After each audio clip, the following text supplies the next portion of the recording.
Ny olom-pirenena tsirairay dia samy manana ny heviny mikasika izay tontolo ny asa izay eto amintsika. Ny hevitra ireo izay sendra ny namana mpanao gazetinay Claudia Rasolson sy Mamy Rasoanaivo no ndeha raha antsika avy hatrany.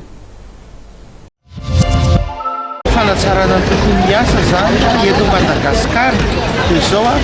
ny angatahanay zany dia izao hoe hanao ajaina le asa dia ajaina koa le olona miasa,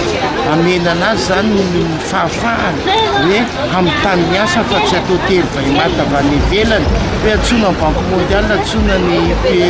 karazany zany dia tsy maintsy mivotainy ity asa ity nefa ilay tombontsoa zany tsy lasa makany amin'ny madinika fa lasa le lehibe.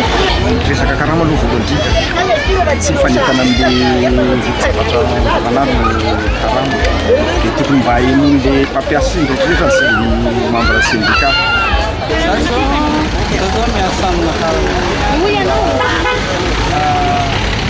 manana ka sy mifanaraka amin'izay dia mba hanana sasarasara